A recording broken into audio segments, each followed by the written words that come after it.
Every civilization tells itself the same story, that it is different, that its ascent was unique, its values eternal, its collapse unthinkable.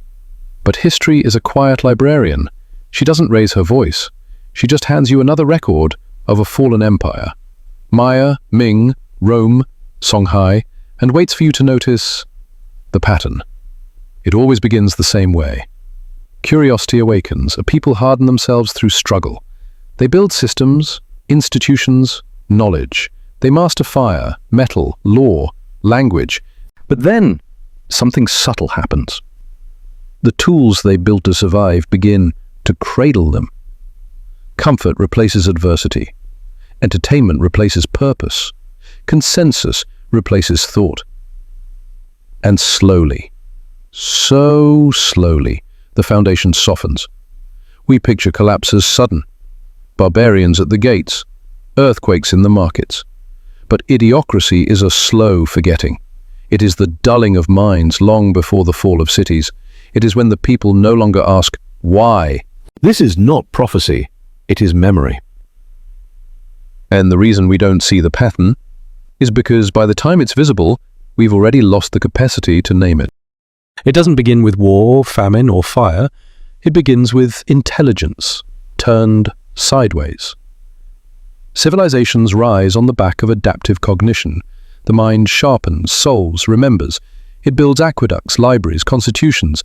It learns to think beyond hunger, beyond impulse. But then, a strange inversion. The very mind that builds also learns to bypass itself. The philosopher becomes the court jester. The scientist becomes the merchant's tool. The thinker becomes the brand. Intelligence, once sacred, is now bought and sold. It's monetized, gamified, made addictive. Cognition is no longer a compass, it's a drug. And the masses? They no longer seek understanding, they seek content. What once nourished now numbs. Critical thought is not outlawed, it's made irrelevant. Buried beneath trends, noise, and infinite scroll, the civilization keeps running. Cities still glow, banks still trade. But beneath the surface, a deep epistemic decay has begun. Truth is no longer pursued, it's selected. And the real danger? No one notices. Because the smartest people in the room are too busy optimizing engagement. The decline doesn't look like collapse. It looks like productivity, like innovation, like progress. Until one day, it doesn't. In healthy civilizations, knowledge is a torch, heavy, hard-won, and passed between generations like sacred fire. But in declining ones, it becomes a costume. Lightweight, decorative, stripped of weight. Truth is no longer something to wrestle with. It's something to appear to know. We learn not to understand, but to signal. To win arguments, to perform intelligence, not to earn it. This is the age of the smart idiot, where articulation replaces insight and charisma masks the hollow core. The shallow talk in circles, while the deep are told they're boring. Even universities, once bastions of rigor, become temples of status. We don't ask what is true, we ask what is marketable. The algorithm rewards outrage, not nuance. And the more complex the truth, the less likely it is to survive. So ideas get flattened, certainties get louder, and what once required years of study is now condensed into a 60-second clip. A society that dresses in the language of reason, but acts from impulse and ego, is not rational. It's intellectually cosplaying its former self. And no civilization can survive long when its people forget the difference between wisdom and performance. When civilizations aren't built by short-term thinkers. They're built by those willing to plant seeds they'll never live to harvest. Cathedrals that took generations, philosophies refined over centuries, institutions designed to outlast their creators. But when a society begins its descent into idiocracy, it loses this deep time orientation. It becomes addicted to immediacy, to dopamine, to now. We stop asking, What will this do to our descendants? And start asking, how many clicks will it get today? The long-term mind, the civilizational mind, is replaced by the consumer mind. We want fast profits, instant results, and surface-level fixes. This is how infrastructure crumbles, how education becomes entertainment, how climate plans get buried beneath election cycles. No empire collapses all at once. It forgets how to think in decades and starts living in 24-hour increments. The Romans built aqueducts to last 500 years. Today, we struggle to maintain a bridge for 50. A civilization dies the moment it loses the ability to delay gratification. Because once we stop investing in the future stops arriving, and all that's left is a feedback loop of urgent stupidity masquerading as progress. In the final stages of a civilization's decline, wisdom is no longer revered. It is ridiculed. Philosophers are replaced by influencers, historians are ignored, and those who warn of collapse are mocked as alarmists. The wise become the outcasts, while the loud, the shallow, the performative, they become the new elite. This is the inversion of wisdom. We begin to mistake confidence for competence, charisma for character, virality for truth. The Maya once had an elite priesthood, devoted to astronomy and ritual order. By the end, their knowledge systems were discarded, replaced by warlords chasing short-term glory. The same happens today. Experts are drowned out by entertainers. Thinkers must brand themselves to survive. And civil discourse gives way to spectacle. Why does this happen? Because in an idiocracy, truth is no longer useful. It doesn't trend, it doesn't flatter, it doesn't sell. So society turns on it. This is the most dangerous moment, when the people who could save us are the first to be silenced, not through violence, but through irrelevance. And what fills the void is not just ignorance, but a celebration of it. Every dying empire learns the same trick. Keep the masses entertained and they won't notice the collapse. In ancient Rome, it was literal, bread and circuses, cheap grain and bloody spectacles to pacify a restless population. Today, we don't need colosseums. We have screens.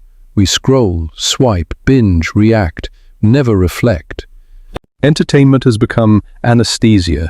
We're overstimulated and underinformed, fed endless dopamine loops while our institutions decay beneath us. This isn't accidental. It's a survival tactic by the system, not the individual. A civilization in decline must manage perception, because if people truly saw what was happening, they might rebel, or worse, they might think. So distraction becomes policy, noise becomes strategy. The more broken things become, the more immersive our digital escapes. Virtual realities, infinite content, 1,000 micro-tragedies to mask the one unfolding beneath them all. Just as Rome burned while Nero played the lyre, we live-stream our descent in 4K. This is not just decadence, it's sedation. A culture that chooses pleasure over purpose will not survive. And by the time the bread runs out and the circuses close, it's already too late. A civilization can survive without wealth. It can even endure without order for a time. But it cannot survive without wisdom. And wisdom is different from intelligence. It's not the accumulation of facts, but the calibration of judgment. The Greeks knew this. They called it phronesis, practical wisdom, the virtue that binds knowledge to action. But in a declining society, wisdom is mocked as slow, outdated, or elitist. Why listen to elders when we have algorithms? Why read philosophy when a 15-second clip can tell us how to feel? The result is generational amnesia. We repeat mistakes, not because we forget history, but because we never learn it. Our ancestors built with stone, we build with pixels. But what good are pixels if we can't tell signal from noise? We know more than ever before and understand less. Because understanding requires silence, reflection, patience, all things modern life trains out of us. So our thinking becomes brittle, our judgments rash, our choices short-term, and like every great civilization before us, we trade the wisdom of age for the arrogance of now. That's how the lights go out, not with ignorance, but with a forgetting of how to know. Bread and circuses. That's how Rome kept the masses distracted as its institutions decayed. Today the circuses have gone digital. Endless feeds, dopamine loops, viral noise. We're not entertained, we're entranced. Entertainment is no longer a leisure activity, it's a full-time sedative.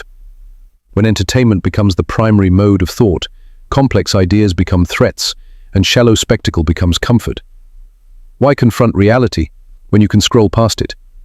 In every declining empire, a moment arrives when stories replace strategy, narratives replace nuance, and entertainment becomes the dominant political weapon. The Mayans told myths of divine cycles, or as their agriculture failed, or as the Ming dynasty obsessed over theatrical rituals, or as their military collapsed, or as we tell ourselves we're just vibing, or as while our mental muscles atrophy, or as this isn't just a cultural shift, or as it's cognitive sabotage, or because every moment we're entertained without challenge, or our capacity for thought diminishes, or we become spectators in our own society, or cheering, booing, sharing, but never steering, and those who seek power don't need to censor you if they can simply distract you.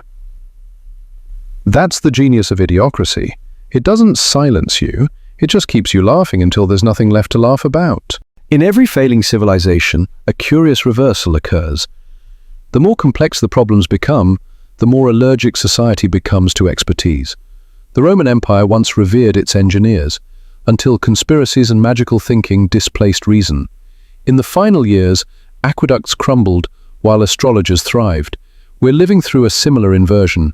Scientists are mocked, academics are distrusted, public intellectuals are sidelined, in favor of confident amateurs, charismatic grifters, and algorithm-approved contrarians.